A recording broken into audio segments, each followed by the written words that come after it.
We call it the 5 S's. You know, the ability to just have discipline in your life to get the 5 S's, which are sleep, sun, sweat, serve. When you serve other people, oxytocin is in your mind. I mean, it's it's this happy drug. And then stoke, do things you're stoked about.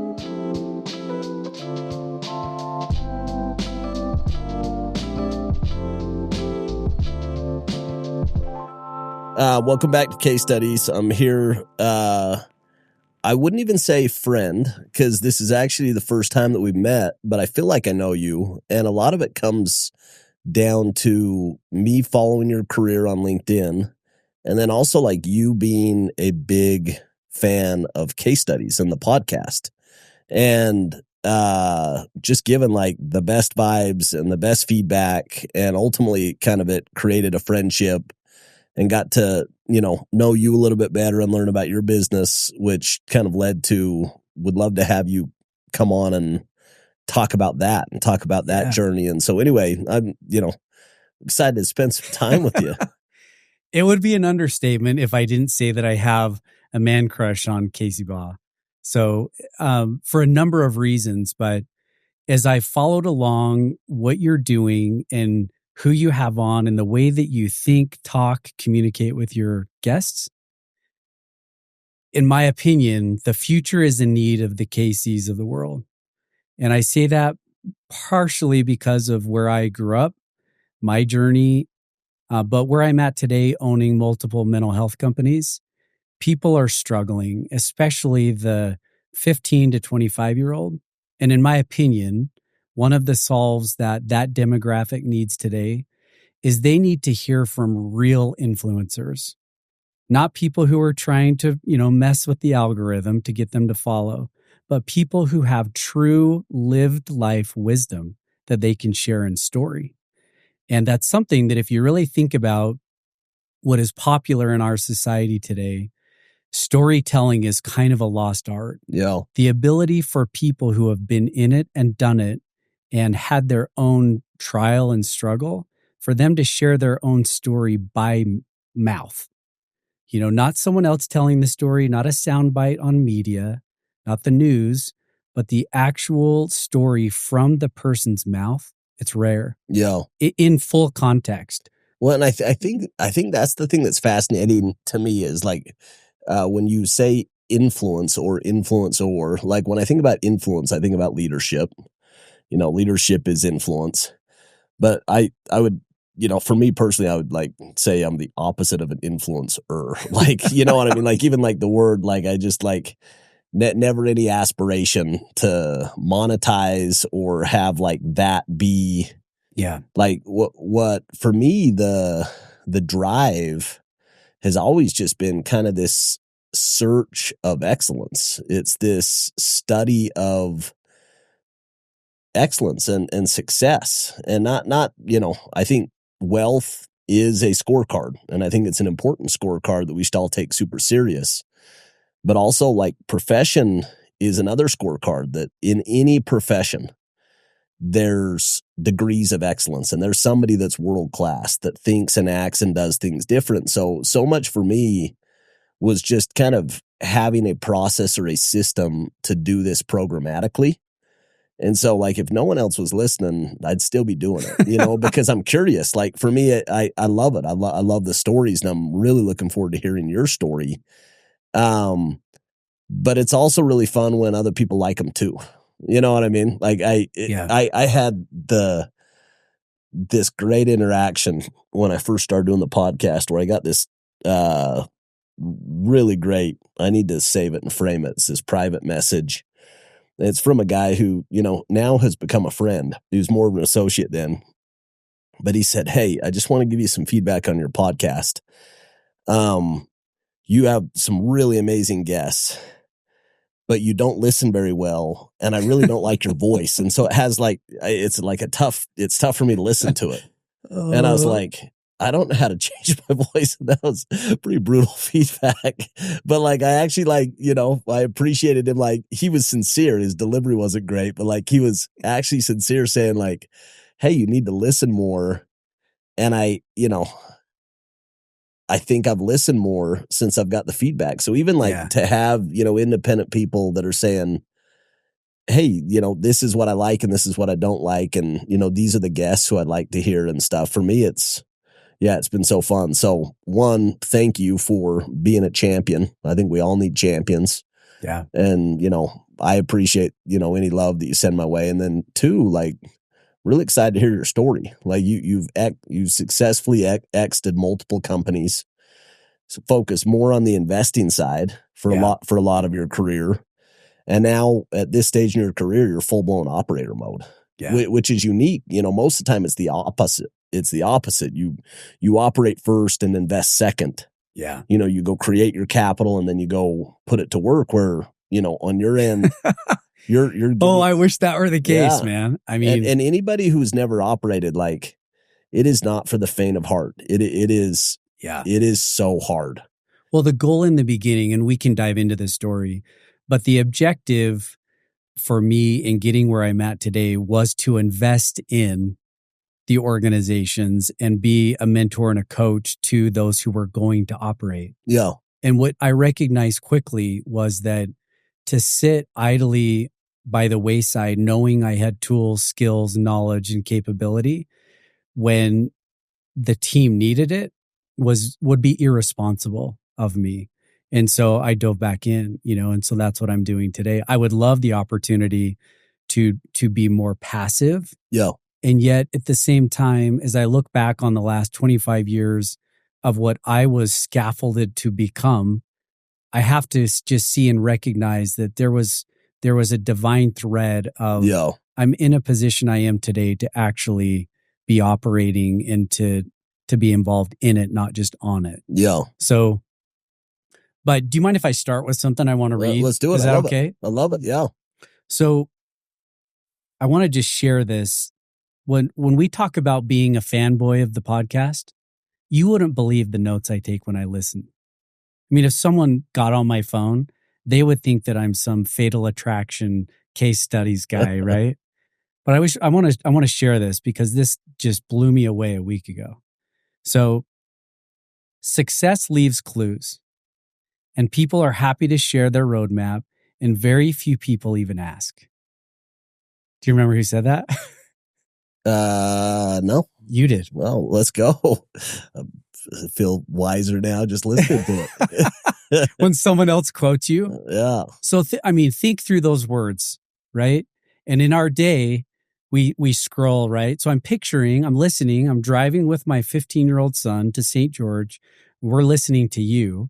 And I'm pausing and saying, did you hear that? And he's like, Dad, what are you talking about? And I'm like, I'm going to play it again. Listen to this. And we hear it again. Success leaves clues, right? So there are incredibly wise people in the world today, and they're talking, but very few people are listening. Yo. So in my opinion, what you're doing with case studies is you are leaving incredible breadcrumbs. The clues are unbelievable. And yet people will listen and they'll say, I don't like your voice. But you kind of, this is what I found. It's like when the student is ready, the teacher arrives. You know what I mean? All of us are at different places in life. For sure. Like I started this habit this year that I had been religious with for a long time.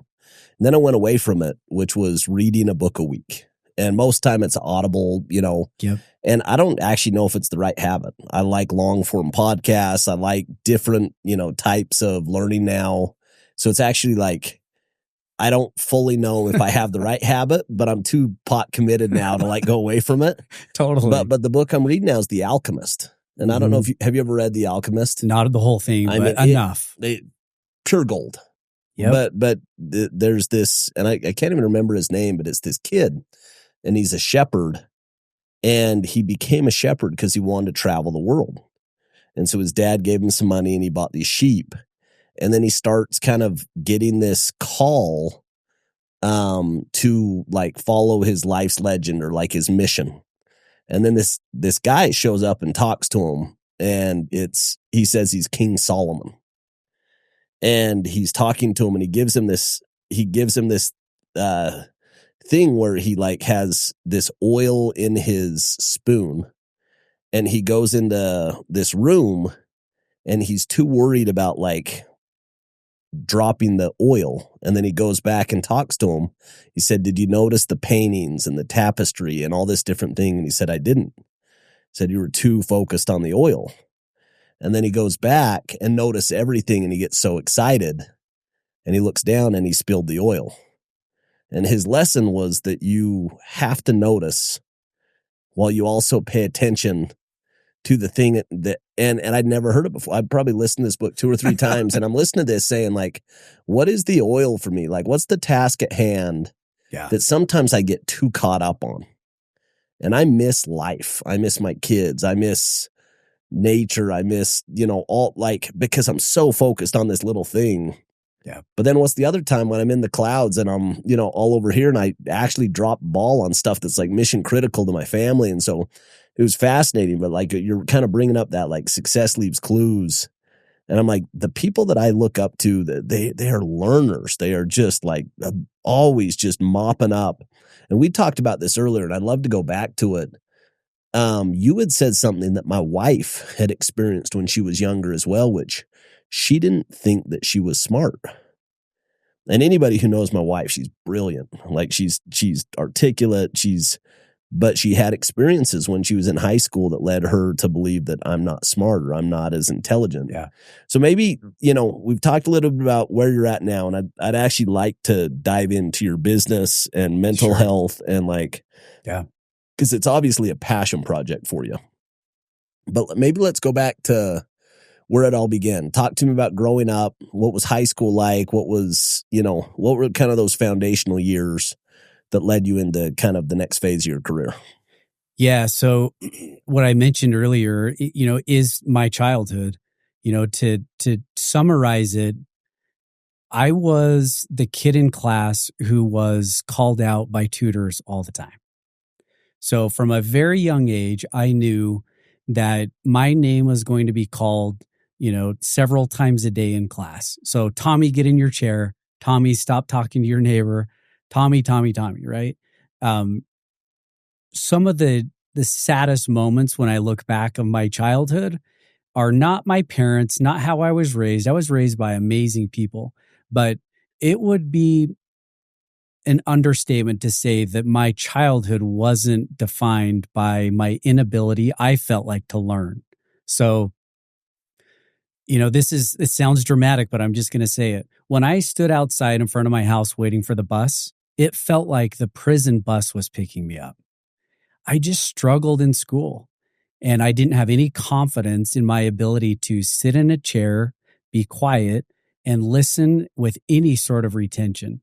So when a teacher would stand up in the front of the class and talk, my mind would immediately go to skiing or, being outside, or when is recess. I was distracted. So today we call that ADHD. I was going to say, it sounds a lot like David Neilman, like his story of just couldn't stay present. You know what I mean? It was almost like, and at the time, as a kid, you don't know what your brain is doing.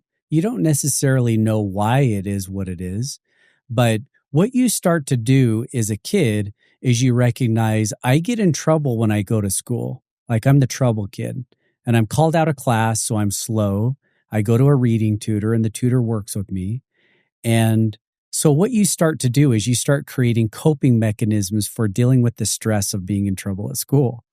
And so you learn very young how to hide and be dishonest. Like, you just hide because you don't feel like you're capable of coping in that type of an environment. Yeah. And so, to be honest with you, I just struggled all the way through elementary, junior high, high school. The only thing that kept me in high school was sports. Because I was going to say, like, it was, you're kind of talking about like a tale of two Toms, because one, like you excelled in athletics. Yeah. And you're doing almost everything. You're skiing competitively, you're doing baseball, you're doing football, you're doing all these things, which that has to give you a ton of confidence.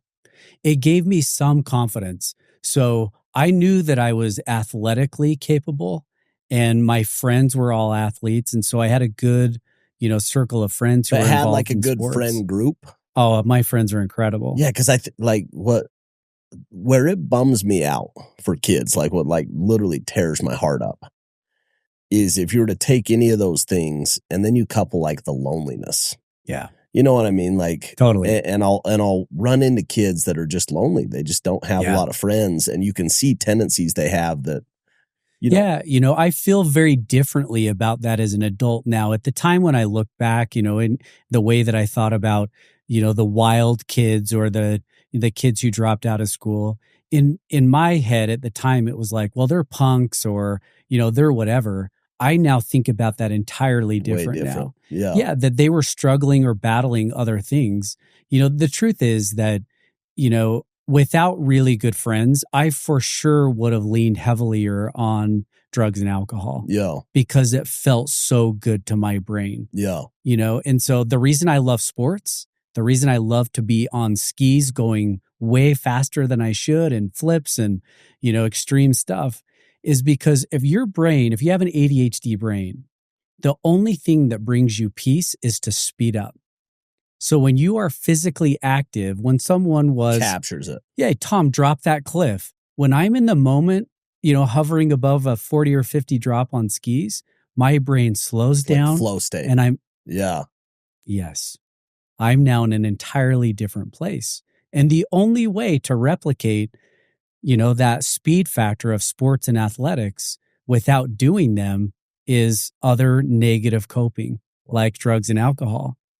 Right. And so think about that. As an example, two quick stories.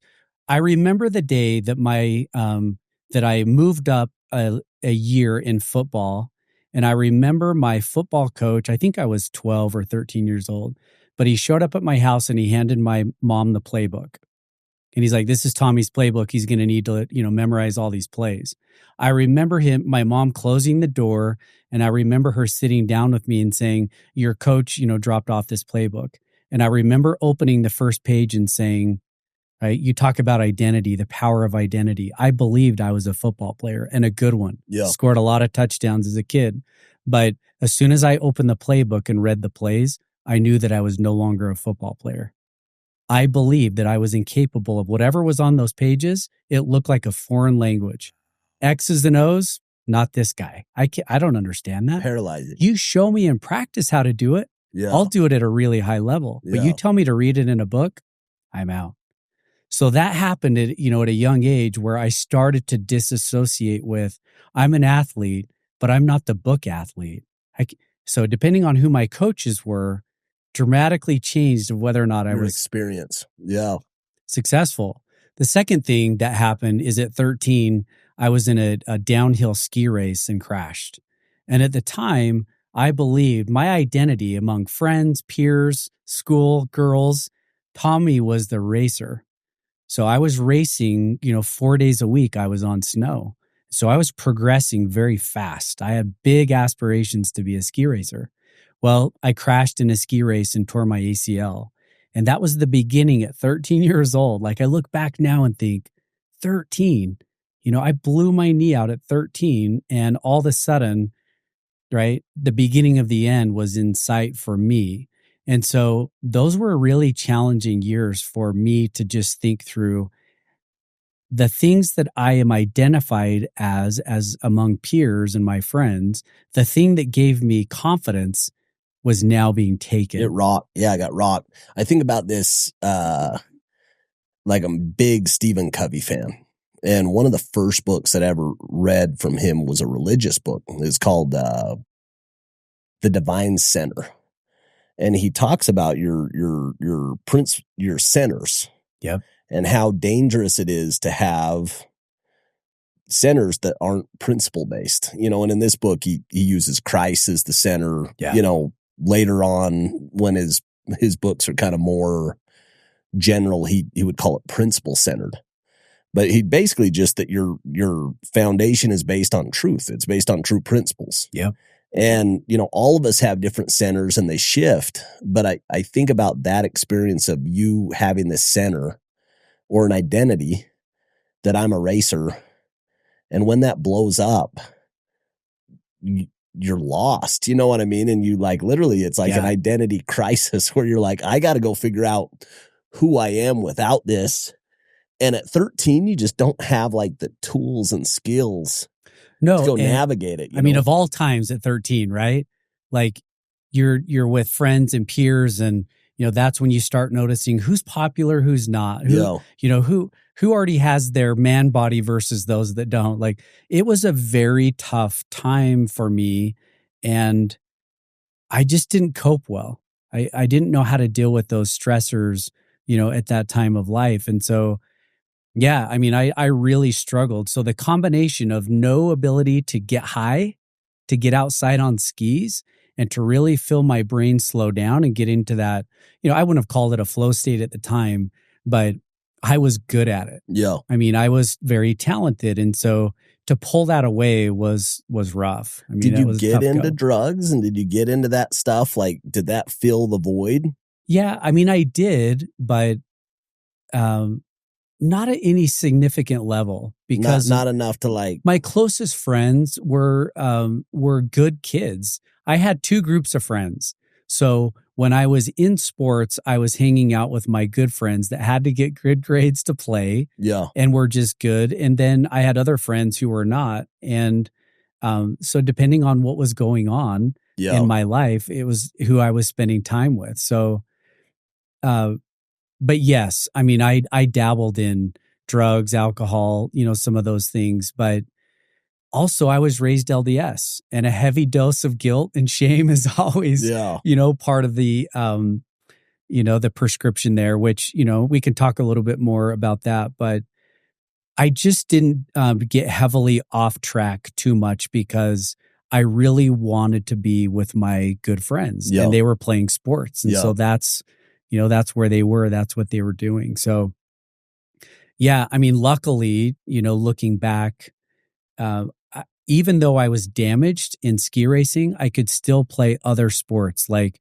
baseball, and I actually eventually returned to football again, but not at the level that I was before. I mean, it was, I was hurt, and I was self-conscious. I didn't have the same confidence. You weren't as fearless. Yeah. Yeah. Yep. So you get through high school, go on a mission. Yep.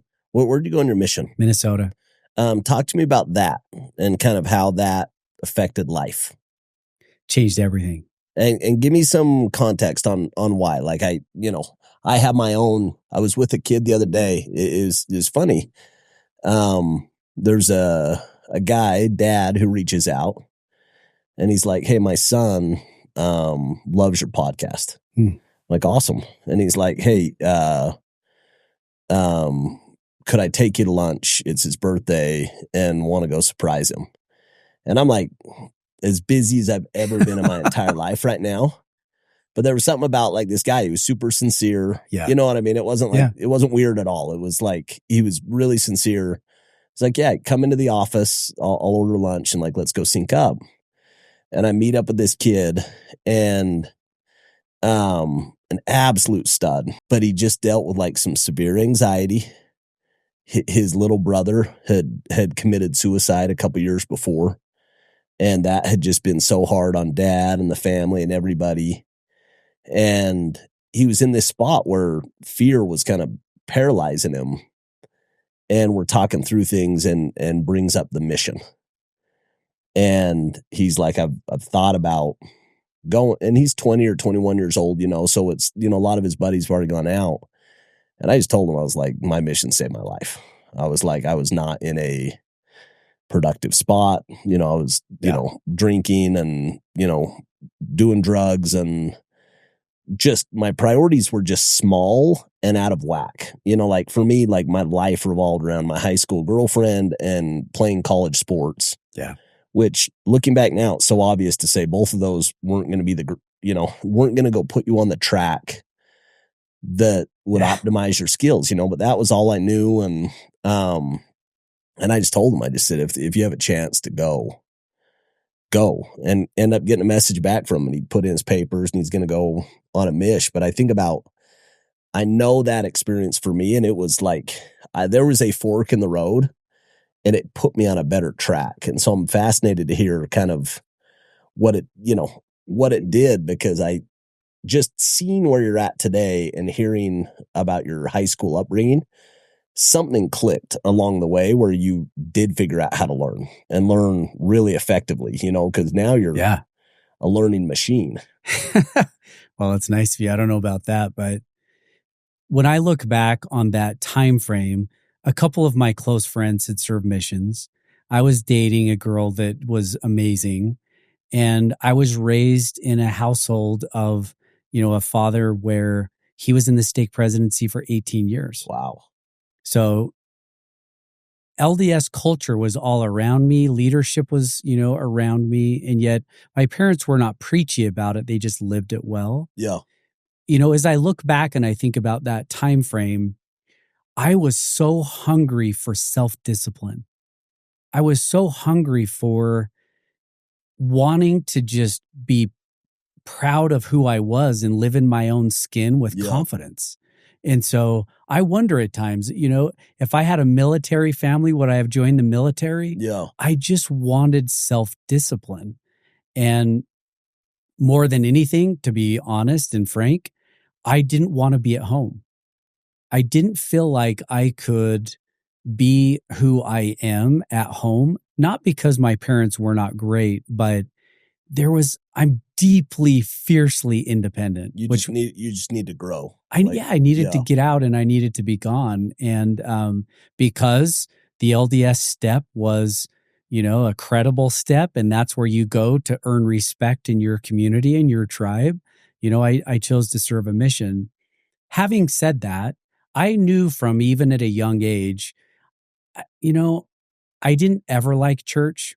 I mean, you take an ADHD kid who struggles in school, put him in church. Yeah. Hard. Mind-blowing. Yeah. Sitting in a pew, are you kidding me? Sitting in classes? Yeah. Like church clothes plus class? What? Unreal.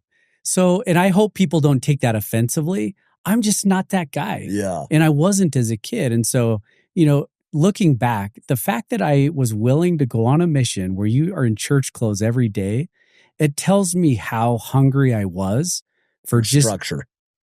Amen. Yeah. And like pride, like just to go do something hard. Yeah, exactly. Yeah. I just needed to go learn to grow up and to just become someone other than I was there. I was not proud of who I was. And this is going to sound strange, but, for those, who have kind of grown up the way that I was, they'll recognize this.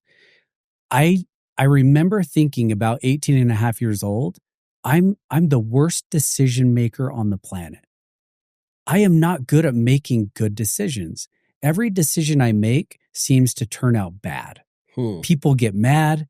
I disappoint. I'm not happy with myself. I couldn't stay in school. I just felt like I was not good at making decisions. And so at that time, as weird as that sounds, I just remember thinking, well, all the people around me that I know and love dearly, they're making the decision to serve missions. And so I'm just going to do that. I'm going to go. And to be honest, I didn't know what I was getting into. Yeah. I didn't know. Who could, right? I mean, it's just hard to fathom what a mission is really like. But I went and I prepared and went properly. And I really wanted to do that right. And it also doesn't hurt when your last interview is with your dad, the stake president. So that's always fascinating, But I went, and right from the gun, the spiritual strength in the MTC for me, it just blew me away. This sounds odd, but my persona was all about being cool. I just want to be cool guy. I want to be cool and cool hair and popular, whatever, as a teen. So I just wanted to be cool and tough. And when I got to the MTC, what I recognized is that everybody here, we're all dorks. Like, no one here is cool. They can say they had girlfriends or, talk about their prior life. But in reality, everyone here is in the Army. We're all at basic training. Yeah. And there was something about the ability to shed my past and who my past persona was, And just to sit with this new person of like, who could I become here? How profound is that though? Like even just this idea of like, a fresh slate. Like if you had a fresh start. Yeah. And that's how I view it. Yeah. And then I started to have feelings of this is a fresh start. And by the way, is it possible that God's vision for me and who he wants me to become and believes I can become, I wonder who that is. And then it just blew up. Wow. And yeah, I mean, it's hard to say what actually happened. How do you really put in, a summary of what your mission, entails? But that was the most mind-boggling 2-year change that I can even fathom. So, is it just a side story to kind of share what that 2 years meant? My last 8 months, I served very closely with the mission president and his wife. So I spent a lot of time with them. I traveled with him. I really just sat at the feet of this amazing man. His name's Keith Martin, President Martin. And I also spent a lot of time with his wife. And I got to see the two of them interact, the way that they treated each other. And it just dramatically shifted how I felt about who I wanted to become in this life and what I believed was possible. And just hearing a man with such vision of life and what's possible in this life testify from day after day after day. I mean, I was in every leadership meeting, I just got to see him profess such strong faith, very up and close. And I got to see that it was real. Yeah. In the marriage of my mission president and his wife. And it was just cool. I mean, it was a unique experience. A year after I came home, he finished his mission. And a year after that, he was asked to go back to Minnesota to be involved with Gordon B. Hinckley, who was going to dedicate the new Minnesota temple. There was this incredible journey of a temple being built there. When he and his wife went back for that mission conference and temple dedication, the night before they were at a mission conference, and he was asked to speak by President Hinckley. So he stands up, he gives his talk, he sits down, and he sits, next to his wife, and he starts to feel just not well. And I'm hearing this from his wife, later, but she described him leaning over and saying, "I don't feel well. I'm not good." She's like, "Oh, well, are you going to be okay? I'll see." So a couple, seconds later, "Hey, I'm not good. Like, I got to go." So, she's like, "What is going on?" He stands up, he goes and lays behind the piano on the stand in the church. He lays down. She's like, "This is the scene, right? Like President Hinckley is on the stand. Like there's a couple hundred missionaries, in the audience. This is a chapel." And she sees him get up, walk off the stand, walk down the aisle to leave the chapel, and collapses. Sorry, massive heart attack. Literally died in a mission conference in front of 200 missionaries, President Hinckley. So I later learned, the story. And man, this was a man who literally mentored me into adulthood, and so that legacy of missionary, literally with his life became this huge force of just what does it really mean to be a disciple and what does it really mean to sacrifice? Yeah. And it just became this really powerful story. Years later, my youngest son, James, he's now almost 15 years old, but when James was born, it was really important for me that one of my children end up with this name. Wow. And, people have asked, like, why Martin? That was their last name. And the reason that I wanted his name to be James Martin is because it's as much about her, which is, oftentimes in the church, we speak of leaders, often the man, the president, the whatever. But I saw the behind the scenes of how that man was really leading our mission. Yeah. And it was dramatically influenced by his wife, Jerry Martin, she just passed away. So, yeah, that's my mission. Those are the people that dramatically scaffolded me, that built me, that mentored me. And today, every time I talk about, or speak about my son, James Martin Telford, is a memory of the actual people who helped. How profound is that?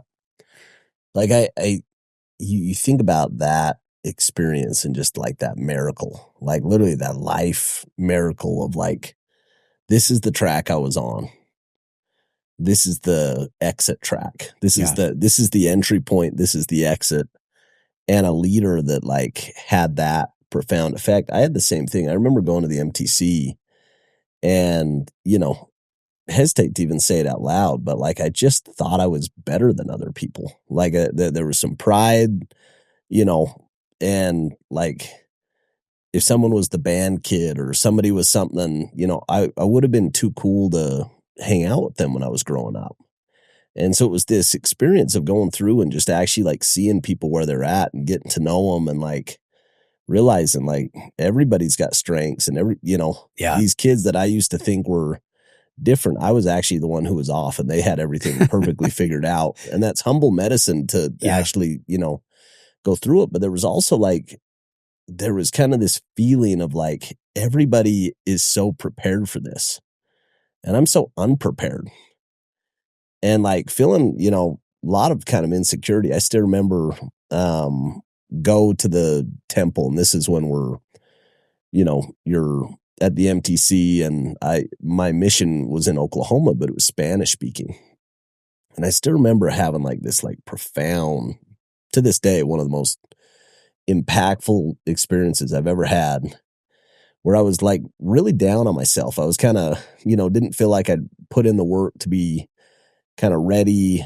Didn't really like, I was playing college baseball, junior college environment that was like, think of everything that like a junior college Montana, Yeah. So like all of that environment, and that I came directly from that to my mission. And so like, it was kind of like just getting put in cold water, Totally.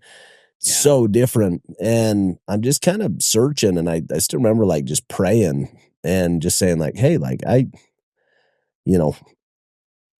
am I up for the job? And I still remember like to this day, just so profound, so warm, just this answer. It was like, it was one of the first times where I realized like, that's how God is. And it was this voice, and it just said, I'm so proud of you. And that was it. And I still remember just feeling like, man, I was expecting like this heavy hand, or I was expecting like this discipline, or I had some view of God that what I just experienced isn't God. Like it was very warm. It was just like compassionate, pushing me, like keep going. And I think about it now, when I'm a dad, and that's how I feel about my kids, it's like, keep going, like any sort of directional progress. You're just, cheering for them. Totally. And like when they're too hard on themselves, you're like, hey, you're good. You're so good. Like keep going. But I remember, getting through that experience, and same thing, for yourself. I got to the end of it and I was a different person. And I still remember coming down to Utah County, and I've been in Utah County for 20 plus years now, but it was so important for me to leave my small town because there was just who I was before.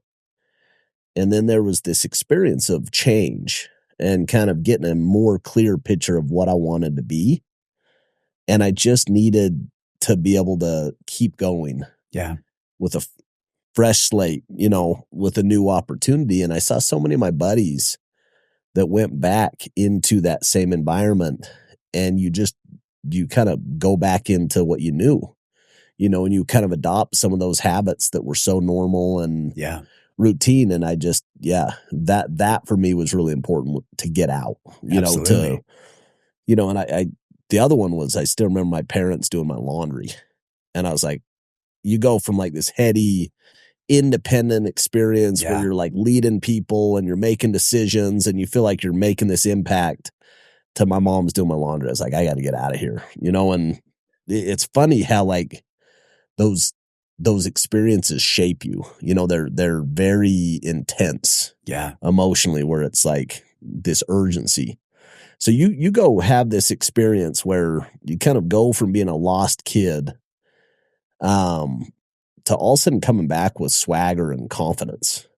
Like how did that transition into the next phase of, what ultimately kind of the career that you ended up choosing?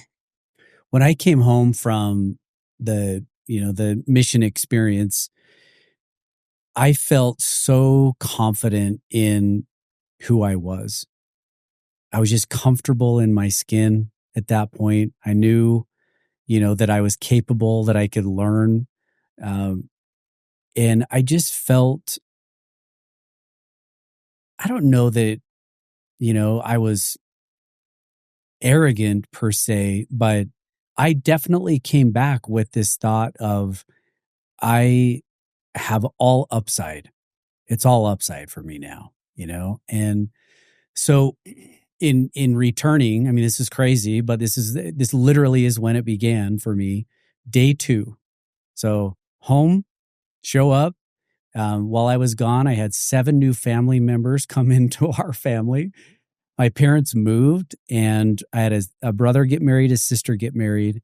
I had a sister, multiple nieces and nephews showed up. So while I was gone, my dad was released as the stake president, and he had been in the stake presidency 18 years. So my parents were ready for change, right? I think that there was so much depth and history for them. By the way, I was raised by a cowboy and a farmer. My childhood, really, I think I learned to throw a rope before I learned how to throw a baseball. Wow. So my dad's a team roper and a calf roper, and my mom was raised by a farmer. And so my parents are gritty. You would never know it, but they can work anybody into the ground. And so even though I struggled through school, I had work ethic. I knew I knew how to work. Yeah. I mean, I could be up at 5 and work, all day outside. And so coming home, my family had grown, new family members, but literally day 2 that I was home, I woke up, on the normal routine. And I remember I sat up in bed and I literally wrote a life plan in my journal. Day 2. And the life plan was all of the things that I wanted to do and accomplish. I still have the journal, still have the entry. And I just immediately went to work on what I was envisioning my life to be like and what I wanted from it. And, where did it come from? The blue planner, right? I mean, if you know what the blue planner is, but it was the plan, right? You set goals and you just go about working on them, and you pray over the goals and you just do your part, and, you see miracles happen. And so I literally wrote the plan day 2 and then, went to work on it. And during my mission, I had dated a girl through high school. On my mission, I got a Dear John. And she had, basically, wrote me a letter. This is about a year in, and said, I'm going on a mission. I'm dating somebody else, but I'm going to serve a mission. And that was kind of the end of it. And it was sad. I was in love with this girl, loved her, deeply. But at the tail end of my mission, I also got another letter that said, I've come home from my mission early. I'm sick. And then I remember talking to my mom on Mother's Day right before I came home, like the month before. And I remember asking my mom, like, what's up with Liza? We haven't talked forever. And then I hear she went on a mission and then she got sick. And she's like, I don't really know. I don't know a lot of information. But coming home, Liza was at the airport, and there was no expectation. We hadn't talked before, but I saw her and immediately I'm like, it's game on. She dumped me, but like, it's game on again. I died over her. And for people to just kind of hear this, even though she wrote me a Dear John and it was over, I didn't miss a day praying for her. Not one day on my mission. And it wasn't, I hope that she like finds the truth and, wants to marry me. It was whatever she's going to do. I hope she's successful. You always loved her. I just respected her so much. Part of the reason, I reference Friends, but I didn't speak about her. But she was the one that I wanted to be good for. I just wanted to be good because she was good. She just being around her, I wanted to be better. And that wasn't preachy. It wasn't like perfect LDS. There was something about her. So coming home, immediately she was there, and it wasn't like jump right back into dating, but there was something about getting home and writing a life plan that very much was, I need to now do and become so that I can be worthy or be attractive to someone like her. Yeah. I need to just start building and working. And I think day 3, a neighbor of mine, calls me and says, hey, let's go to lunch. I would love to talk to you about a job opportunity. And I'm like, okay. I don't even know what he did. I just knew that he was successful and he was a cool guy and he was a neighbor. So we had lunch. He's like, I want to hire you to be in my financial services firm. And I'm like, I don't even know what that is, man. Just sure, teach me.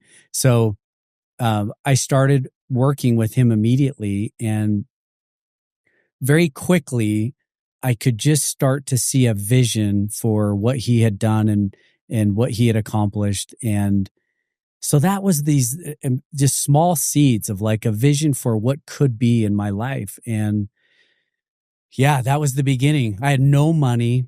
I had no, literally came back from a mission and reapplied in school as a true freshman because my transcripts pre-mission at Dixie were so bad you just had to like start over. Yeah, which I don't even know if it's like if that's legal, but I just reapplied as a true freshman. Let's just do a little redo. Like start over. I'm like, I'm born again. Yeah. I'm good.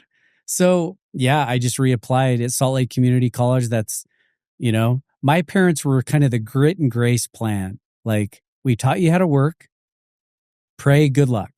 Just like, you'll figure it out. You'll figure it out type thing. And so got into Salt Lake Community and kept working at this financial services firm. And really quickly, it's my personality. If I see a vision, I'm all in. I'm all in. And so I knew at 21 years old that if I got his licenses, insurance licenses, security licenses, while I was in school, that would open a lot of doors. So at 21 years old, I'm getting all the insurance and security licenses to be able to be a financial advisor like he was. But what's wild is like what you're talking about in high school of like not being able to learn. Those tests aren't easy tests. Like they're actually like really tough tests. You know what I mean? So like something happened on the Mish where you actually went and figured out how to study and how to like, you know what I mean? How to process information. When people told me pre-mission to study, this sounds dumb, but I didn't get it. I'm like, does that mean you just read something over and over and over like repetition? But it, for an ADHD mind, especially with no confidence, you can read something over and over and over 100 times for you. Zero. Yeah. You just say the words and you read there's no comprehension. So for sure, and this is just my plug, for those who may be a similar childhood, something happened on my mission. The miracle of my mission was that my mind was quickened. Study that. Study the quickened mind. Just kind of connected the dots. Your mind is blessed with the ability to be accelerated in understanding. And something happened, and I was capable of reading and comprehending, and I became, even in my generals, I had to reapply, right? Just, as a new student. So, but I remember my first semester in a history class. I remember him after our first exam, pretty comprehensive, very detailed. He was passing back the tests and he hands me the tests and he says, Tom, I knew that you were bright, but I didn't know you were this bright. And it was the first time that a teacher ever complimented me. Is that like life-changing? Like even to this day, is that like one of those anchor points that you're like, yeah, wow, I'm smart? Yeah. And I to be honest, I can't say that I'm smart, but what I recognized is that the work of studying actually paid off where someone recognized my intellect. Yeah. And it had just never happened before, So school didn't come easy. I still struggled, but I applied myself. And because I was working in the financial services firm while I was in school, what I started to recognize quickly is that financial services is not about finance. It's about communication. It's about selling. It's about the ability to connect with people. Yeah. And at least for, the world that I was in finance, it wasn't like accounting or it wasn't like corporate finance necessarily. But it was relationships. It's relationships. Yeah. Which is why this, mentor of mine was so successful. So, yeah, I mean, he taught me a lot, but that quickly accelerated from, hey, I want you to work in my financial services firm to, you can do this at a young age. So picture a 21-year-old kid, sitting down with people, talking to them about their insurance and investment work.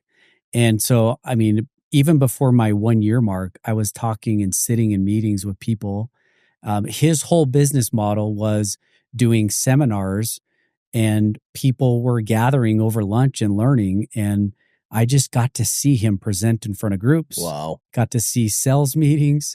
So by the time that I was ready to move schools after the first couple of years, I recognized that this wasn't about finance. And so even though I thought about going to the U, I actually transferred to Weber State, and I was in their professional sales program to finish school. That changed everything because I was studying in the morning in school, sales, and making money with it that afternoon. Applying it. Yeah. Yep. And because that happened and it quickly accelerated, I got into a couple of cases where I competed, against other advisors. And as a result of that and kind of making a name pretty young, I was recruited by some other firms. And I ended up, even while I was still in school, joining Northwestern Mutual. And that decision of moving from, kind of a smaller financial services firm in a niche to this broader, national firm, that's when things really blew up. How was that with your mentor? Was he supportive of it? It was hard. Yeah. It was really hard. Yeah. I was appreciative of everything he had taught, but again, there was also something inside me. This is a theme. Don't limit me. Yeah. Especially at that time, I wanted more than anything. Don't cap my income and don't limit what I can do and become.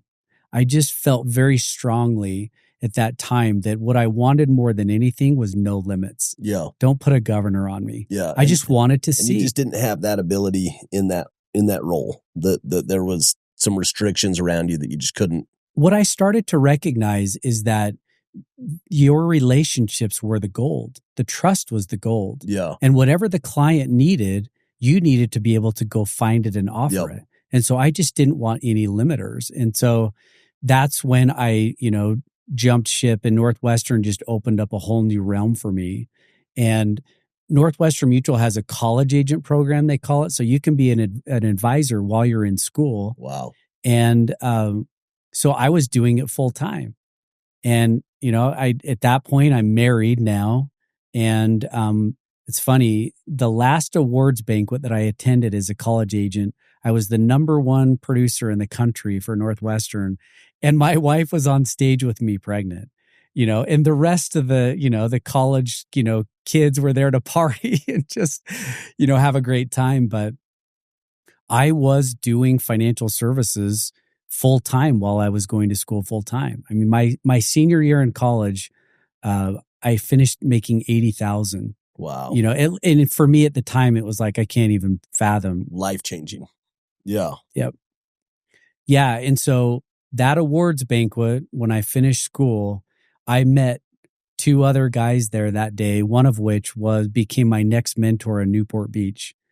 He approached me and he said, I know, what you've done. I know what you're capable of. Will you come to Southern California and partner with me? So my wife and I actually, after school, moved down there. And that next 18 months was unreal. It just blew my mind about what top advisors, what you could do. Yeah. And to be frank, even though I recognized really quickly the opportunity, the thing that I finished with the most was what I didn't want in life, what I learned that I didn't want out of it.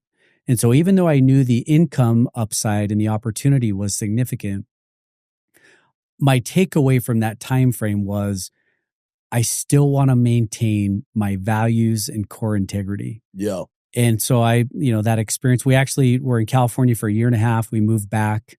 And the reason that we came back is because I didn't feel like I could stay the person I wanted to stay. Just in that environment? Yep. Yeah. Yeah, a different environment. And, we didn't change necessarily individually or personally, but in business, your reputation is everything.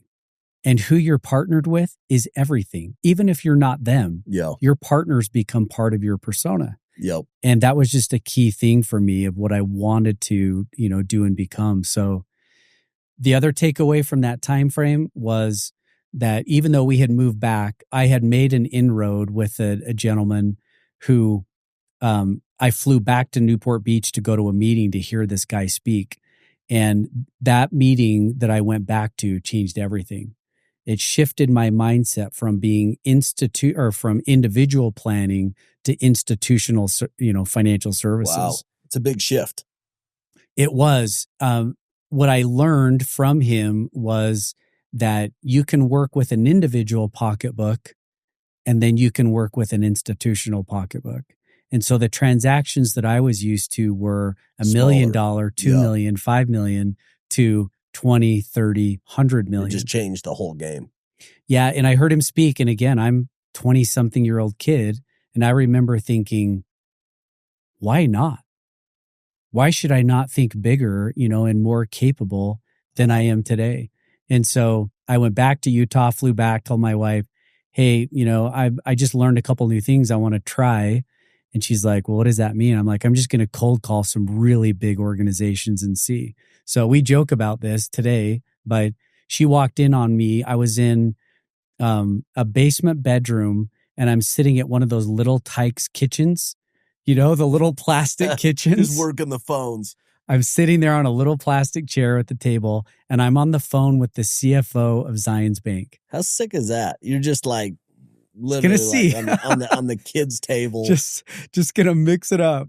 Yeah. And we joke to this day, but I got several meetings cold calling large banks. Wow. And called this guy who spoke at that event in Newport Beach and said, hey, I met you briefly. You don't necessarily know me, but I have a bunch of meetings with banks. I need you to come out here. And he's like, what? Like, what are you talking? I'm like, yeah, I have several meetings that I don't know what I'm doing. Can you come out here? And if you knew this guy, I mean, he's a huge hitter. I mean, for years and years, he was the number one guy at Northwest. In fact, today, he probably is still the largest producer. And he flew out. His name's Bill Borchert. And he went to all these meetings with me. We ended up having lunch.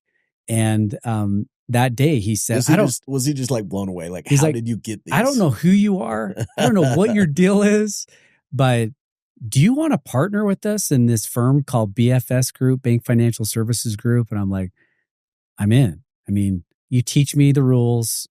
I'll figure out a way to make it happen. So that day literally opened those doors and Bill became this great mentor of mine. And he taught me what's called institutional financial services in the finance sector. So it's hard to believe that banks and credit unions and these large insurance companies, they all buy significant tranches of each other's assets so that they can diversify their own portfolios. Yeah. But for 7 years, we blew it up. A lot of banks became clients of mine. And in 2007, when everything came to a screeching halt, all of these partners of mine were 30 years my senior, had these large books of business, and they just had the ability to weather the storm. And for me, I'm like, I can't do this. I need to keep working. I need to, keep after it. So again, just one of these divine threads, through life, I ended up getting introduced to a guy, and he taught me something, over just a couple days. I was intrigued that can credit unions do the same type of investing that banks can? And I read a regulatory code section that changed everything in that research. And this is maybe a takeaway for some listeners. When I really wanted to grow my income over 100,000, I learned to master my craft. When I wanted my income to go over 500,000, I really started to master the ability to think at a higher level. Yeah. When I really wanted my income to go over $1 million a year, I learned to master my prospects and my clients' businesses. I started to think about their problems and how I could solve their problems. It's incredible. That day when I read that regulatory section code from the NCUA, which is the National Credit Union, governance, who they have to adhere to and follow, that code section just lit me up. I'm like, this is my end. This is it. I can do the same thing with credit unions that I've been doing for banks for 7 years. So hired a couple guys, launched another company, started to get meetings, and we started to get traction really quickly. Those guys started to going conferences. I went to different conferences. But what's interesting is that one of the guys that I was working with was at a conference in Oregon, and he ran into a firm that I competed against in banks. And the firm approached him and said, wait, is this Tom Telford, the guy in banks? Like, he's now doing this in credit unions? These guys were like, yeah, it's the same guy. He started this other firm. Well, this guy went back to his boss, and that boss called me and said, I don't know what you're doing, but if you have a history of this, in the bank space and you're now doing in credit unions, I want to talk to you. So he flew in town from Charlotte, and it's funny. We sat down.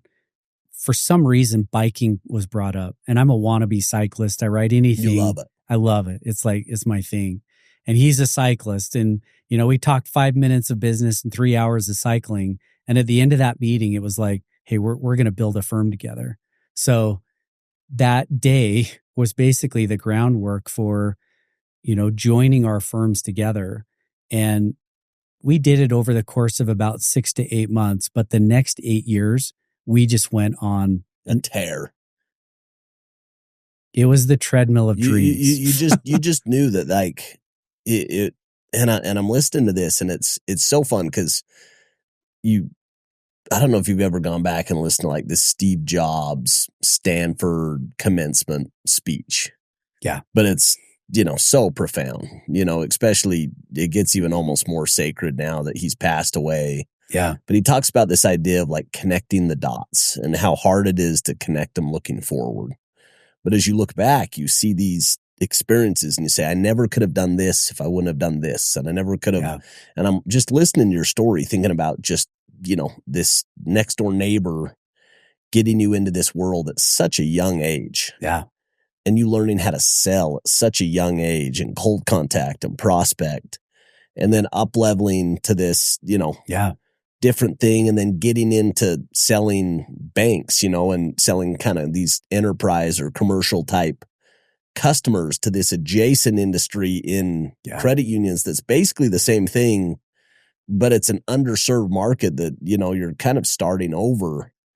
And like you never could have done one with A without B and B without C and C without D. And all of a sudden it's this sweet spot where you're just like, I'm perfectly engineered to go flog this opportunity. Like this is my moment, you know? It was. And yet, you know, it was super challenging because, you know, I had to be gone. I was on flights. I was over 100 nights a year of So you're business traveling days. a lot. Yeah, we were gone a lot. And yet when we merged the company together, literally at the same time, they had inked this national partnership where there was an organization who had basically every credit union and bank in the country, you know, had an assigned sales rep for this institution.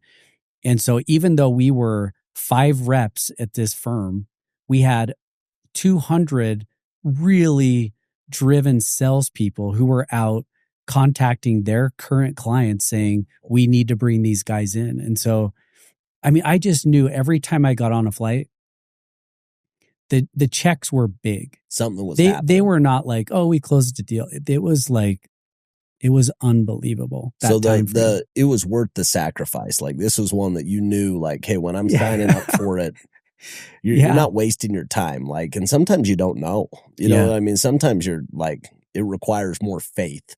Yeah, I mean, we didn't dive into that, you and I, but through the thread of all of this story of getting to this point was a lot of struggle, major health challenges that I have had, you know, as a result of stress, you know, of running a company at a young age, you know, having to sell a house to make sure that we could actually stay in the game. Yeah. You know, I took my nest egg at a very young age. I loved your story. Again, part of the reason I'm a huge fan is that you had to take your medicine at one point, right? In order to stay true to who you wanted to become. And that was very important, you know, during those years of being a young father and a husband and, you know, having to sell a house and moving into a duplex that just was brutal. What was the year when you had to sell? 2003 or 4 that we sold our house and moved into a duplex with our 2 little kids because the stress was too much. So it was before kind of the global financial crisis. Yep.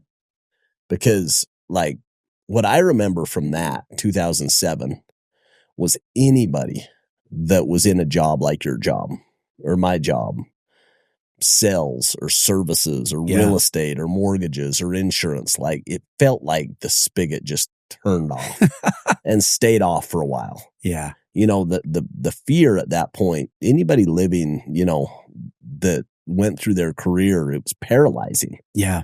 Because it was just so gloomy. You know what I mean? Like there was no real end in sight. Yeah, it was rough, you know, during that time frame. But I mean, here's the truth. I was making $80,000 going to school full time in college. So did I really scaffold discipline, spending discipline, lifestyle discipline? I mean, I remember being like a year out of college and thinking, I'm killing it. Like, I'm going to take Thursdays off now. Just like, what? Yeah. What do you like at 20, whatever? Like, I'm just going to start not working on Thursdays so I can mow the lawn. Like, just crazy stuff where you have to go back and think, man, I was just immature in my ability to be disciplined, you know, through good times and bad. And so fast forward now to that time frame of, you know, getting on flights knowing I'm going to go kill it. Yep. My wife was stoked. She was so down. She's like, yeah, go, like, keep building, you know, keep doing this. And so that went on for 7-8 years. And I have to be totally transparent about this, but the mentors, my 2 business partners that I had during that time frame, Rich Brock and Chris Burns Fazzi, to this day, they're the most successful people I've ever worked with, and they're the most generous. Really? They give like you can't fathom. I mean, it's unbelievable what they did for us during those years. And fortunately, they saw something in me where they thought, you know, this is someone who we could partner with, who's younger, a lot of fire. That they just were amazing to me during that time frame. And so I rode their coattails, man, but I gleaned as much as I could learning from them and just some incredible lessons. But what ended up happening because of our success, I mean, when we merged the firm together, we had 40 clients. When we sold, we had over 500 institutional clients. It just was an unbelievable run. And so we had several large publicly traded companies, private companies, who were courting us. And to be honest, it would have been awesome to try to buy out. Chris was getting close to 65. Yeah. It would have been great if we could afford to buy her out, but it was too valuable. It was too big. It was just it was too big and too attractive. And so we started to just, be involved in Rich Brock. One of our partners spent a lot of time with these acquirers. And in the end, we ended up choosing Arthur J. Gallagher, who's a Fortune 500 company, great organization. And part of the reason that we chose them was culture, but we also knew that Arthur J. Gallagher had several hundred hospital clients. And what we had really mastered in the credit union space was the ability to understand the nonprofit tax code. Wow. So this is getting to just for people to kind of hear, you can hustle and you can work really hard, but you really kill it when you find the intellectual bandwidth and power behind these organizations. When you can get to the point where you can find a solve at their institution, not just you're good at your craft and you're good at, closing deals, but Arthur J. Gallagher had several hundred hospital clients, and we felt knew like that was a big opportunity, even from an earnout and all that stuff. To be honest, we left so much on the table in our earnout, but we had positioned the firm even post-sale, even post us, to go on a run in the hospital space because we had mastered and built a service system for nonprofits. I mean, could have been used in universities, large, endowments. So, we sold to Gallagher in 2015, and the story's getting long, so forgive me, but what happened in 2015 was probably the largest epiphany of my life in selling that company. Something happened in that event that we had, the three of us, that really set me, in the position and the mindset of really where I am today, and until you're in a spot where that occurs, and for me, I woke up on a July morning. I still remember very vividly. It was raining outside, and it was the day. It was the day where I'm going to log into my brokerage account. I'm going to hit, username and password. And I'm going to pop up the screen, and this was the day it's supposed to arrive. And it did. And that moment was so, get emotional. It was so profound for me because, you think about what emotions would you feel in the moment when you recognize selling something like that? Building and then selling. And it was surprising emotions that came.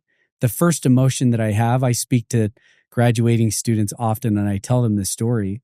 And I said, the emotion that I first had, the best description is double birds, Just like it is done. I was in my office and I didn't hold the birds up, but the emotion was all of the people who told me that I was not smart, too slow, incapable. That was the emotion. Like, I freaking told you I could do it. Total victory. Like, I did it. Massive victory. And to be honest, it was incredibly fulfilling in that moment to just kind of be like, yeah, I am worth something. Right. And as ridiculous as this sounds, it was a massive moment of gratification, self-gratification. Like, if there's a way to pat yourself on the back, I was doing it that day. But how do you not be proud of something like that? You know what sure. I mean? Like when you pour your heart and soul into something.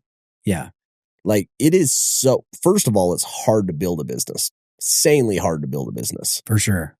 It's equally as hard to exit a business. Like, those don't happen that often. So it's like, one, it's hard to build it. Two, to successfully exit. And it's, for sure. Like, you should feel proud. Like, in any, I have like my job is so unique now because I work with people every day that had that experience every day.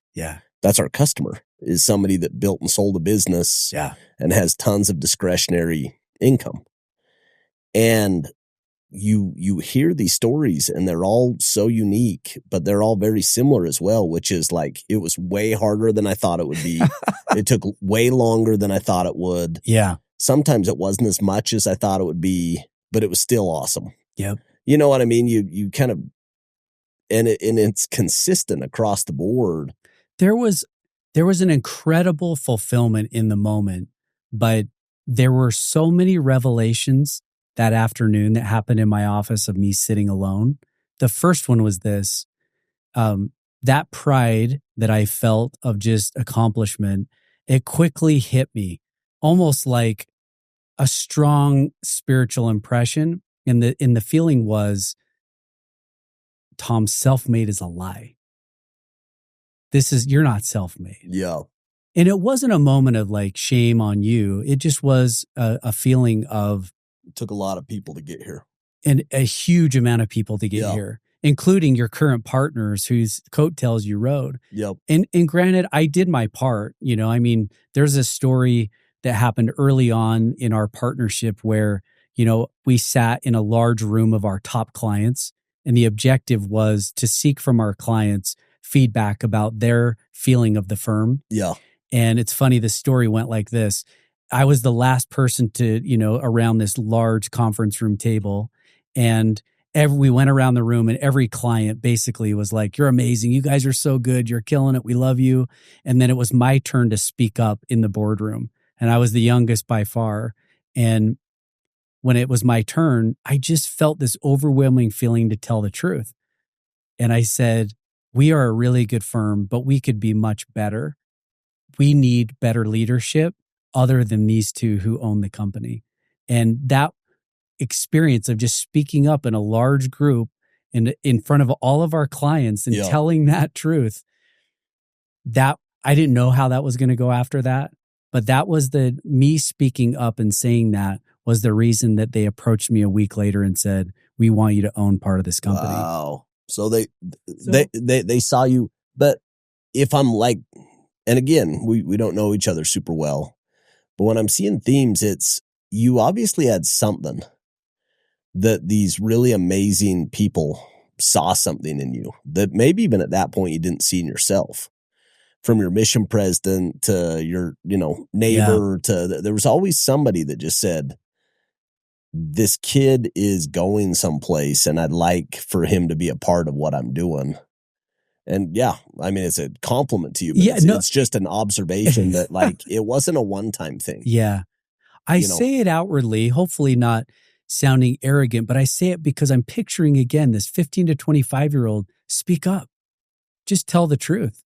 I mean, if you see that a firm or your company can get better, speak up, say those things, you know, it may be the very thing that opens the door for your boss to say, you're right. Yeah. You know, you should own a piece of this. You know, we want you at the table to talk about these key things. And so anyway, going back to that day in my office, I recognized that there were a lot of amazing people who were my mentors. So the exercise went like this. I literally took out a piece of paper and I'm like, I'm just going to list everybody right now who has had the biggest impact on getting me here. The question kept coming, how did I get here? Yeah. I mean, it was a blur. Those 8 years were just a freaking treadmill of chaos. And yet that's... Because you were how old when this happens? 2015. Yeah. So 2015. So 38. So you're a young guy. Like to go have an exit at 38, you know. What's interesting, go back to 21, open up my journal in my office that day, 21, retire at 42. Wow. You know, and in my head at 21, it was just double your age. Of course, in double your age, you can like, time, like you figure like just double your age, right? Yeah. So I'm 38 and I'm sitting there in my office and I'm like, I don't have to work the same anymore. Yeah. But how did I get here? And so I start making this list of all of these people. So I write down teachers that I hated, teachers that I loved, right? Well, why? Why write down all the people that you didn't like? Because that was as important, right? Those chips on my shoulder, they served me as much as the good chips. You're telling me this story, and I had a couple of mentors. I think about one, Tony Robbins. He talks about change, And he says change happens in one of two areas. It either happens from inspiration. You're just around somebody that just captures all of you and it lights you up to go change. Yeah. Or it's desperation. You hit rock bottom, or it's some type of where you just say no more. Like, I'm not dealing with this anymore. Very rarely does like significant change happen in the middle. Yeah. You know, because it's good enough. But then the second one was, I had this, one of my early mentors was a guy named Sean Branchley. He was one of the early owners at Apex, and he was my like direct boss. I still remember he did this training, and it kind of captures what you're going over. He talks about your totem pole. And he said, who is on your totem pole? Who, you know, and you've got these different faces of people on your totem pole. And for him, he talked about the people on the top of the totem pole that just inspired him, that believed in him to be better. And on the bottom of the totem pole was the people that never believed in him at all, or actually like wanted him to fail. And he had his totem pole. He had like the people that like got the best out of him from like believed in him. And he also had kind of those haters, and he used that as fuel. And I don't know if it's productive or not, but it's, you know, probably pretty effective. You know what I mean? When just like remembering that, like, there are 3 instances in my life when I look back that fueled me through all of those years. And all 3 of them were shame, embarrassment, and I can't believe you just said that to me. Like, think of that. And I didn't know it at the time, but that day in my office, one thing that happened that was fascinating to me, I recognized that by selling a company and being in that position, all of a sudden, all the chips on my shoulder were no longer valid. They left. Yeah. Why? Like, because I had used those chips, those negative experiences of my life to fuel me forward. Yeah. So do negative experiences, are they as important and key part to fuel you? Absolutely. Yeah. They're absolutely key. I question how productive they are. You know what I mean? Like, definitely effective. I don't, when I dwell there, my energy's not great. You know what I mean? No. It's not like when I'm like my best self, I'm coming from a place of like abundance. 100%. And I'm coming from like a place of like just wanting to grow and just wanting to serve. Like, and like maybe more noble. Yeah. And it's not that these like other tendencies like aren't effective, because I can definitely go there. I'm probably a less enjoyable person to be around, because it's coming from a place of like anger, almost like Count of Monte Cristo. Like you have resentment, like this revenge, you know what I mean? It's like, that's real.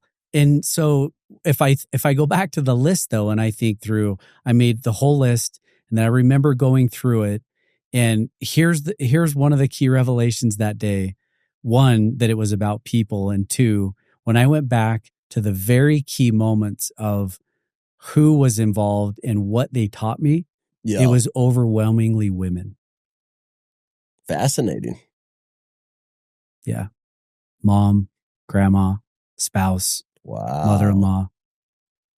And so one of the things that came from that time frame was, how am I honoring these women in my life?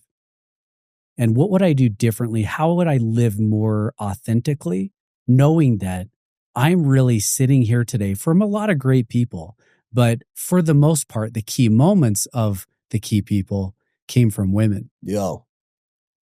So just a really interesting moment in time. No, you have an ability of separating and like sharpening the saw. Like I'm just hearing these kind of profound life events.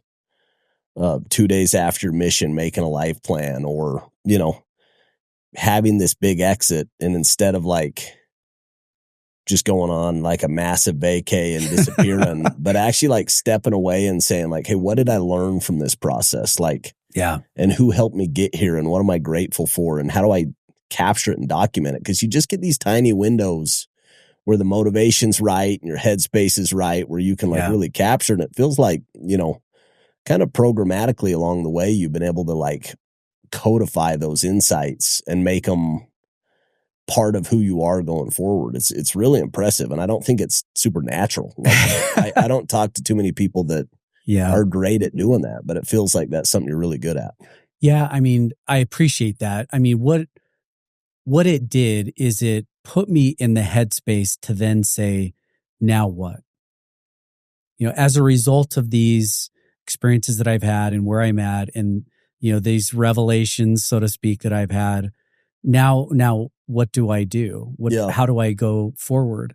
And I mean, we could spend another 2 hours of what that looks like, but what it meant first and foremost was, how am I honoring the very woman who has allowed me to get here today, my wife? And her desire at that time was to chase her dream to become a marriage and family therapist. And, you know, I just wanted to be present in my own life, which really looked a lot like riding my bike and skiing and just not being gone.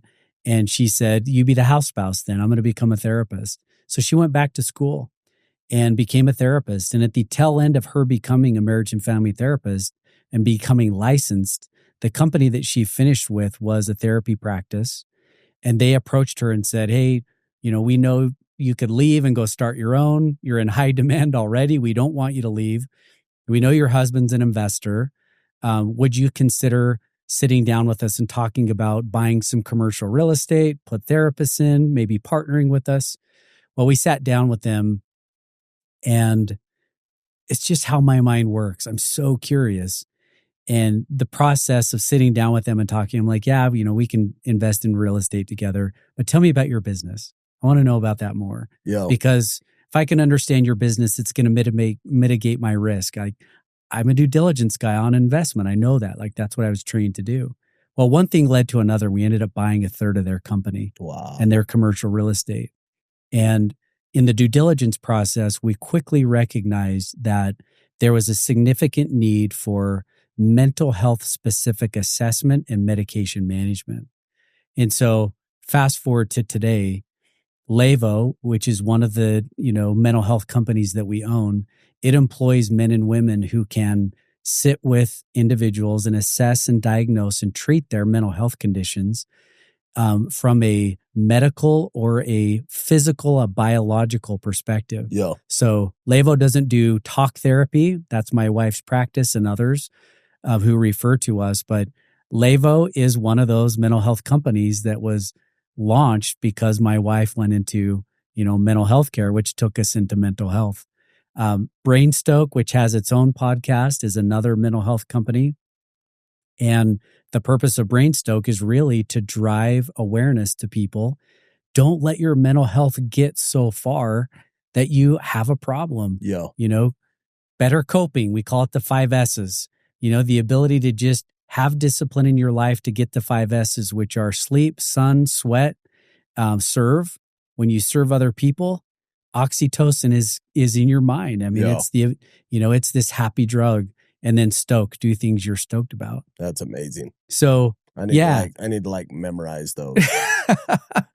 We finish every Brainstoke podcast with the statement, "You've had your daily dose," which is a play. It's a term, you know, that we utilize, but dose, DOSE, is a reminder of dopamine, oxytocin, serotonin, and endorphins, the 4 happy chemicals that we all can, you know, get free by being outside in the sun, exercising, sweating, getting better sleep. Like, there's a number of ways you can get it, but I mean, I'm on a routine right now. We just got this really incredible sauna from this group out of Minnesota. They're just rad. They're like hardcore sauna people. It's called Cedar and Stone. But I'm completely addicted. Like, it's 6 a.m. and I'm straight out of bed, straight into the cold. Yeah. Then into the sauna, and it's breath work, and and I'm, you know, there's mornings I wake up and I don't feel great, but I feel great after I go put in my morning work. Yeah. And it's kind of going off those 5 things. It's, you know, I'm sweating, like I get to see the sun come up. And so all of a sudden I'm, you know, you're seeing the day, you know, you like, you got the, what do you got? Stoke, sleep, sun. And sleep. Yeah, sleep's another big one. I got like this Aura ring that somebody recommended me. And I've actually like been tracking the data on my sleep. And it's amazing how just keeping score, I'm more diligent on sleep. Yeah. Like just trying to like, you know, and it's having tough. a dashboard to tell you tough. how you're doing. We got young kids and, you know, busy schedule. Yeah, travel you're in out the with throes, work, and man. so, but I'm better. And it's because I'm deliberate. But I take those things and it's just, I'm better. I'm a better human and I'm a better business partner. And I'm definitely a better dad or a better husband when I get better sleep, you know, when I get my workouts or when I meditate, you know, when I, and when I have this list of just stuff that just lights me up, you know, that's the stoke part for me, is just having a big vision of what gets me excited for the future just lights me up. Yeah. Having something you're passionate about and that you're stoked about, you lose track of time. You know, I loved your podcast episode when you talked about flow state. When I get to that place, I don't even know what time it is. Yeah. It's amazing, you know, but looking back, you know, and I hope this is, I mean, you talked about connecting the dots. When I look back over the years of the success along the way, as soon as I learned to have better coping, because stress is what it is. If you want success, literally what success means is that you're going to intentionally stress your life. You can't grow without stressors. Think of every athlete, like literally what they're doing every day is waking up and leaning into stressors. So if you're going to intentionally grow and put stress into your life, you better learn to positively cope with it. And so looking back, people have asked, like, when was the turning point? The turning point was not that all of a sudden I got a better business idea or the business took off. It was my ability to cope with the stressors more effectively so that the trough, the come down was less deep and shorter in duration. And so today, when I think about BrainStoke or even what Levo is doing in mental health, it's really two companies that are trying to get people to cope better with stress. So much passion and so much purpose like that. What you're doing right now has to give you so much meaning, because you're literally changing people's lives. Like if people tap into that and capture it and apply it, it will change their life. It you does. know what I mean? Like that. Yeah. I mean, there's nothing more rewarding than talking to our providers. I don't get to sit in any clinical meetings unless it's with my own family, you know, but when our providers tell me about meetings they have when people all of a sudden start to have hope back in their life, they're motivated again, you know, just that's deeply meaningful to us. And so that's so great. You know, I mean, it's so different than finance. It's kind of the opposite, but humans aren't different, you know, and I think that's if I've learned anything, you know, over the kind of years that I've been in business, is like people are people.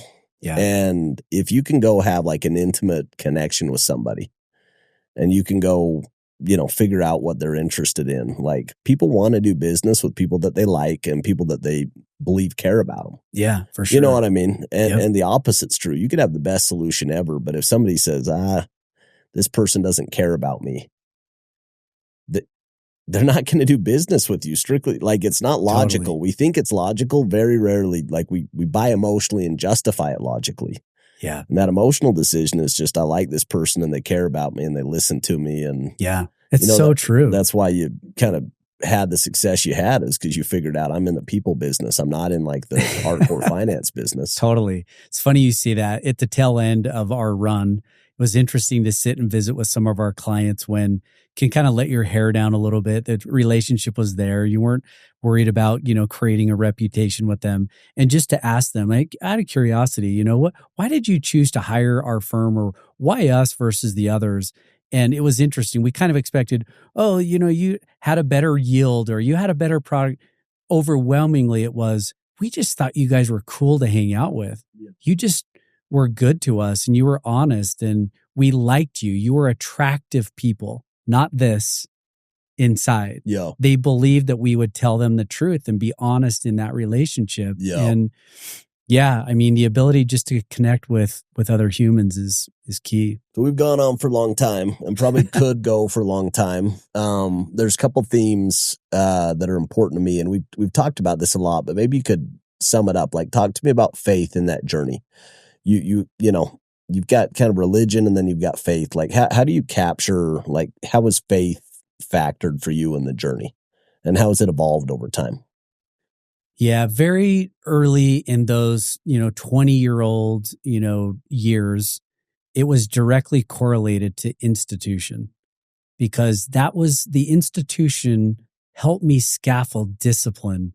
And I just don't believe you can be a highly spiritual person without discipline. Yeah. I just don't think you can cue into what your spirit is and who God is unless you have some discipline. And so I needed that, during that time of life. As time has gone on, in the last several years, I actually would say that, the term, kind of a popular term, is faith crisis. I've definitely had a faith expansion. And part of that journey was that roughly when I was 40, there was something deeply inside me that maybe it was a chip on the shoulder about, not being a good learner, but I just had this desire to go back to school. And so as strange as it sounds, one day I just thought, if I've sold a company, I've built businesses. I don't want to just go back. I don't want an MBA necessarily, but if I'm going to go back, what would I do? And I just had this strong feeling that if I'm going to go back, there are two things I wanted to study: communication and leadership. And I believe that I saw a lot of bad examples of both of those things in business. Yeah. And so I just wanted to go back. Well, that decision, of me wanting to go back to school became probably the most powerful spiritual journey that I've had since my mission, for sure. Day one of that master's program, by the way, I Googled that day, leadership and communication masters. Which masters was it? Gonzaga. Okay. Yeah. Which I had no idea. Yeah. I did not know what a Jesuit university was. Yeah.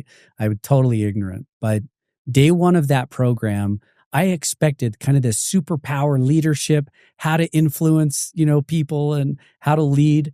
And it was the opposite. Day one's lesson was, how are you going to lift people who were oppressed? And I just sat there listening to the professor, and I just thought, I had no idea what you were signing up what for. I was signing up for. And the next several months blew my mind.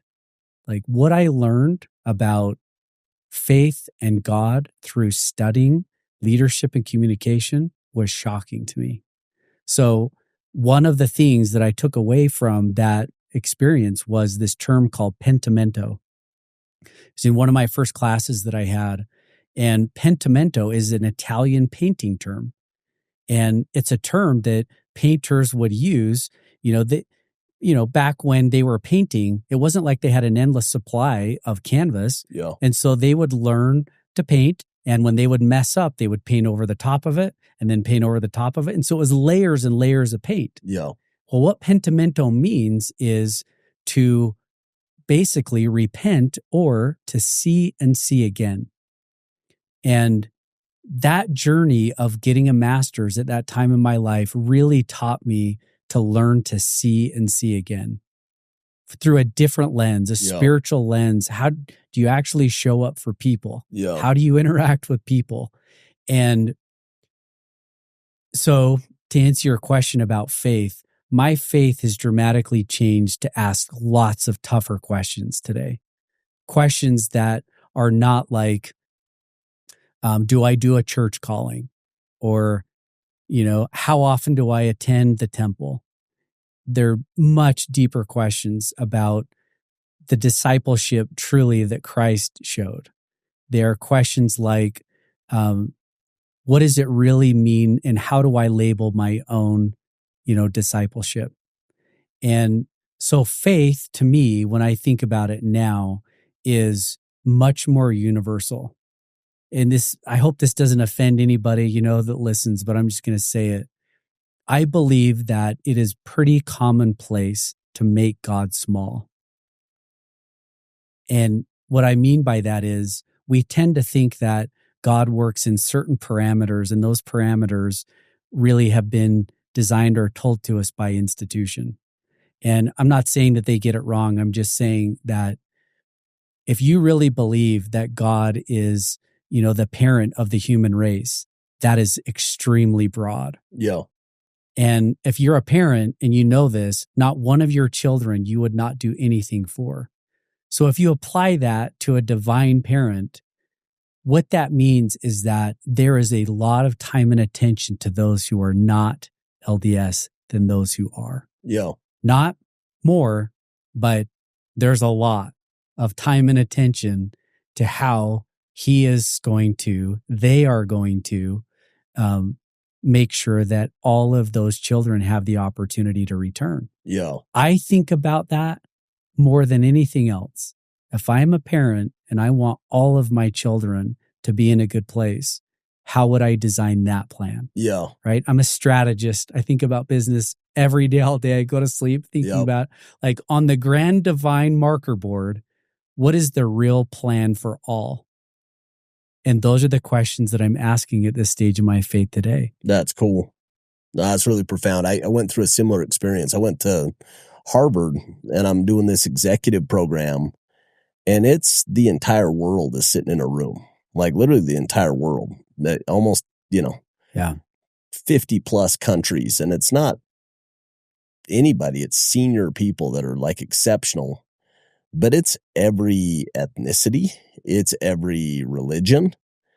And you go through that for 3 years and you get to the end of it and you're like, these are some of the best people I've ever met in my entire life that came up with their entire, what thesis or their entire upbringings, apples to oranges, different than mine. Culturally, their theology, all of that stuff. And for me, like, I kind of came out of that just with a greater appreciation of just people. And for me, it's simplified life quite a bit because I've realized I just don't have a lot of answers and I'm never going to have a lot of answers. Yeah. But like what I can control is I can love people and I can love God. And so it's really like kind of simplified life a lot for me where I just focus on going and creating as much value as I can for as many people as I can, in the most intentional way possible. And then also like to, just show grace both to myself and then to others just for where they're at in life. You know what I mean? Yeah.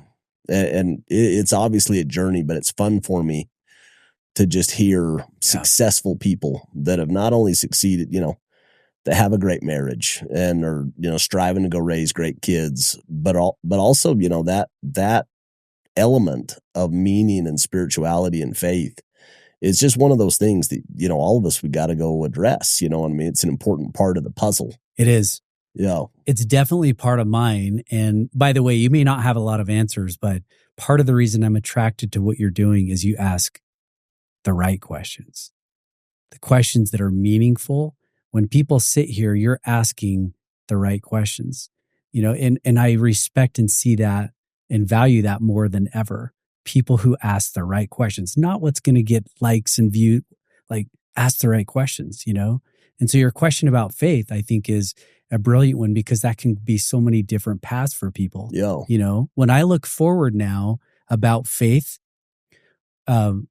one of the incredible things that I feel like is amazing about entrepreneurship is that you get to co-create with God something. Like, if you just think about that in terms of entrepreneurship. I've always felt that with business. I've always felt that. I remember going to a Tony Robbins event, and it was first time where it like actually captured it, where he said business is a spiritual game. And I was like, I've always known that. Yeah. Like, I feel, whether you call it flow state or the spirit or whatever it is, like, I feel that in a very profound way. And I think, it again, I love Tony Robbins so much because of simplicity of language. Yeah. And he simplifies things, and his view on spirituality and fulfillment is that we have max fulfillment when we're growing and when we're giving or serving. When you have max, and I think about the times in my life when I'm getting stretched, whether it's my mission, I'm growing at a really profound clip. and I'm also serving at a really high level. And that's why it was so impactful. And business just captures that. Like when you go into a new field, when you're an operator and you've never operated, or when you go in, it just requires all of you plus, plus, plus. And then the second piece of it is businesses are full of people. And when you grow, you have to build a team, and you can have a inspiring environment that just, you're the professional dream creator and you're helping people. I went to a BYU basketball game 2 days ago. We fly down to Denver, and Jeremy Andrus has become a friend. He's the CEO of Traeger. I listen. And he's so, my notes from that episode are so long. He's so inspiring to me. Like I just think he's an exceptional human. But we're taking down couples, and he's like, Kristen's out of town, but I've got somebody that would really like to come. I was like, awesome, bring him. And he brings Jason from his office. And as we're flying down on the plane, he opens up on this story, and he's doing like his review and going through Jason's dreams and goals. And his dream is, I'm going to move down to Mapleton.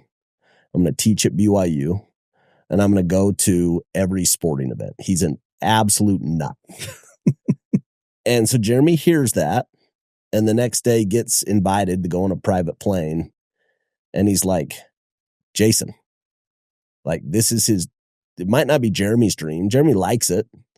I think Jeremy actually loves BYU sports, but Jason's fanatical. Like, and he comes and it changed the whole experience for all of us. It's amazing. Like this, he's going nuts and it was such a fun win. Yeah.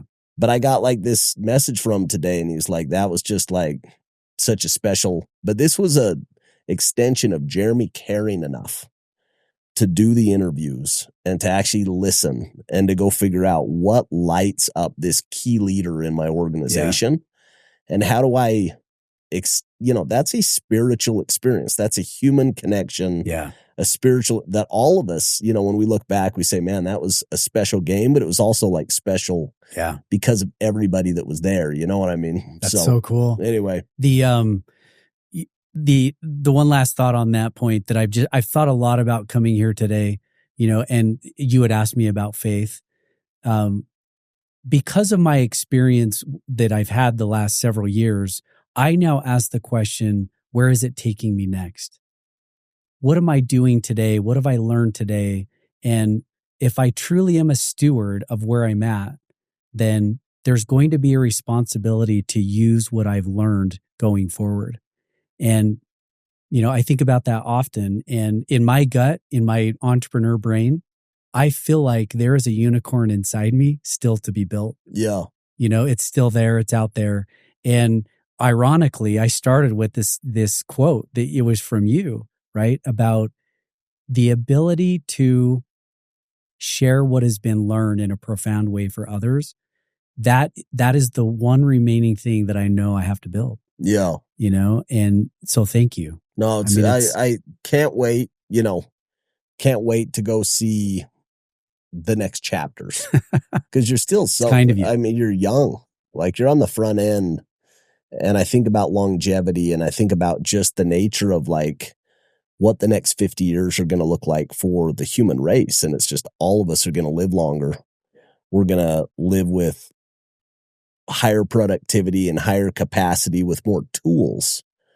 And it's just, like grateful that we had a chance to come chat, and, going to be fun to cheer for you in the years to come. And it's exciting to learn about your business that you're building right now, because it's all of us have a child or a sibling or a friend or people we work with that mental health is a major factor. It is. And all of us on our own scale, deal with different degrees of, how we manage and how we cope and how we, deal with our own mental health. And so it just feels like something that creates a tremendous amount of purpose when you can help provide solutions. And it's awesome. I mean, it's a great opportunity to be involved in the space. And yeah, I'm humbled every day at the amazing, mental health first responders. That's what they are. Men and women who are sitting with people in their lowest moments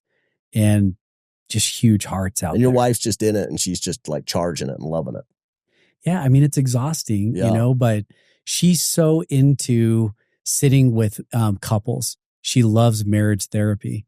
She loves to be in those moments where she can help couples find hope to stay, Yeah. to figure it out. So, yeah, she's amazing, man. I'm so fortunate to be married to someone like that who just, I want to be better every day. It's just, she doesn't have to work hard. She doesn't have to say much. I just want to be better. And you have for a long time, right? Even before the Mish. Liza? Yep. What's her name? Liza. Okay. Awesome. Yep. Well, sounds good, brother. Thank you. So fun to connect. Yeah, it's been an honor.